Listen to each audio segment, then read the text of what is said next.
महाराष्ट्र और कर्नाटक ये दो पड़ोसी राज्य में इतना सीमावाद क्यों है और इस सीमावाद की शुरुआत कहाँ से हुई और कर्नाटक के अभी के सीएम बसवराज बोम्मई ने यह मुद्दे अभी क्यों उठाए, इसमें उनका क्या पॉलिटिकल स्वार्थ है, इन जैसे कई सवालों का जवाब हम इस वीडियो में देंगे, तो इस वीडियो का एंड मिस मत करना।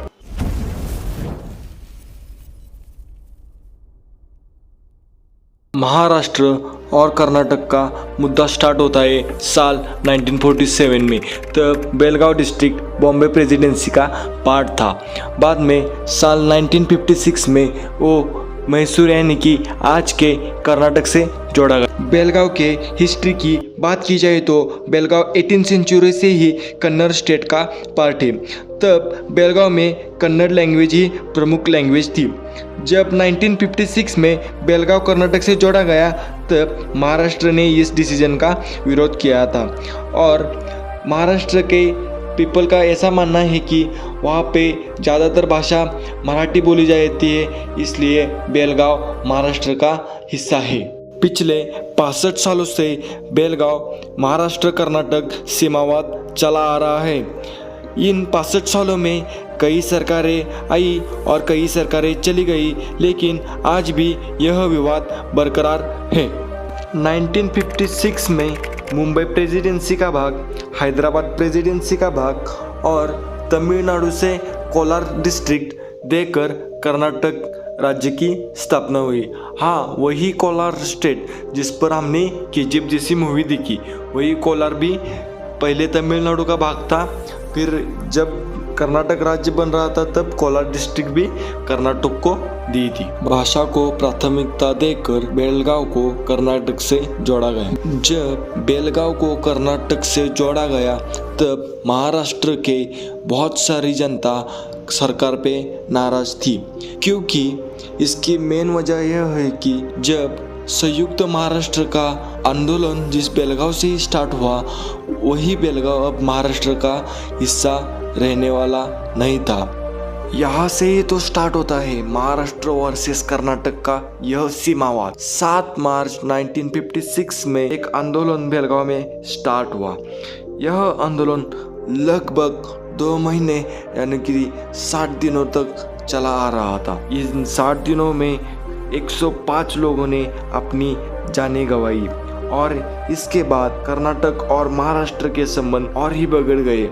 लेकिन कर्नाटक राज्य बनने के बाद एस निजलिंगप्पा कर्नाटक के पहले चीफ मिनिस्टर बने और उनका मानना था कि कर्नाटक स्वतंत्र राज्य बनने के बाद कर्नाटक में बहुत सारा भाग नॉन कन्नड़ा रीजन से बिलोंग करता है और यह भाग महाराष्ट्र को देने के लिए वो तैयार भी है। ऐसा वादा एस निजलिंगप्पा ने किया था, लेकिन वो वादा ही बनकर रह गया। आगे 1960 को महाराष्ट्र राज्य की स्थापना की, लेकिन उस संयुक्त महाराष्ट्र में बेलगांव, कारवार, बिदर, भालकी ये मराठी लोगों के गांव इस संयुक्त महाराष्ट्र में शामिल नहीं थे। 1966 में सेनापति बापट, बारन सुटनकर, बळवंतराव सायनाक ने मिलकर उस वक्त महाराष्ट्र के सीएम वसंतरावजी नाईक के सामने उपोषण किया था। इसी उपोषण की वजह से सेंट्रल गवर्नमेंट ने यह विवाद मिटाने की कोशिश की और 25 अक्टूबर 1966 को महाजन कमीशन की स्थापना की। इस कमीशन के हेड कर्नाटक के महाजन थे, इसलिए उन्होंने सारे डिसीजन कर्नाटक की तरफ से दिए और उनको सपोर्ट करने वाले बहुत ही लोग थे। एक बात आगे जाकर आचार्य अत्रे जी को पता चलती है और आचार्य अत्रे एक महाराष्ट्र के बहुत बड़े लेखक और देशभक्त थे और आचार्य अत्रे जी ने क्या किया, ये सारी बातें न्यूज़पेपर में डाल दी। उनके मराठा इस न्यूज़पेपर से पूरे देश तक ये बात पहुंच गई। महाजन कमीशन ने कौन कौन सी मांगे की थी उस पर थोड़ा नज़र डालती है। नंबर 1, महाराष्ट्र को बेलगांव कभी देना नहीं चाहिए। सेकेंड, 840 गाँवों में से सिर्फ 262 गाँव ही महाराष्ट्र को कर्नाटक से दिए जाएंगे। और महत्वपूर्ण, और इसके बाद महाराष्ट्र ने कर्नाटक को सोलापुर सिटी के साथ 247 गाँवों को देना चाहिए, ऐसी मांग महाजन कमीशन ने की।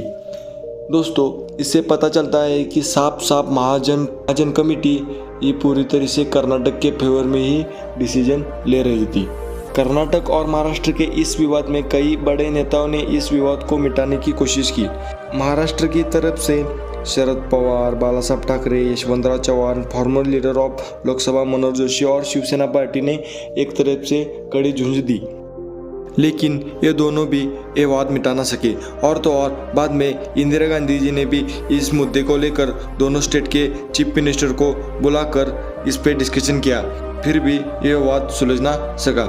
बाद में बेलगांव को कर्नाटक का एक प्रमुख शहर बना दिया और तो और बेलगांव को कर्नाटक का वॉइस कैपिटल का भी दर्जा दे दिया। ये तो थी महाराष्ट्र और कर्नाटक के बीच की पूरी हिस्ट्री, लेकिन अब सवाल पैदा होता है कि पिछले कई महीनों से शांत रहा ये मुद्दा फिर से गर्म क्यों हुआ है। तो अब हम जानेंगे आखिर क्या वजह थी कि बसवराज बोम्मई ने यह वाद फिर से ताज़ा किया। सीएम बोम्मई ने यह मुद्दा फिर से उठाकर सीमा पर रहने वाले लोगों को अपनी तरफ कर लिया है। इसी वजह से बोम्मई और बीजेपी को बहुत फायदा होने वाला है। अब आपके मन में यह सवाल आ रहा होगा कि ये कैसे पॉसिबल है, तो रुकिए, एक कन्फ्यूजन हम 2 मिनट में सॉल्व करते हैं। तो बात यह है कि कैपिटल बेंगलोर के बाद बेलगांव और कर्नाटक के बॉर्डर पर टोटल 55 मतदार संघ है और ये सीट्स भाजपा के लिए बहुत ही इम्पोर्टेंट है।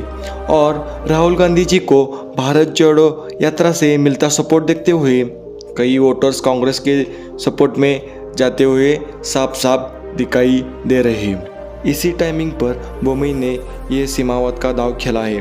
उससे अब साफ दिखाई दे रहा है कि बीजेपी और बोम्मई को आने वाले इलेक्शन में बहुत ज़्यादा फायदा होगा। तो इस बात पर आपकी क्या राय है, नीचे कमेंट करके बताइए। तो दोस्तों फिलहाल यही रुकते हैं, और आपको वीडियो कैसी लगी प्लीज़ कमेंट करके बताना। लाइक, शेयर और सब्सक्राइब करना कभी भी मत भूलना।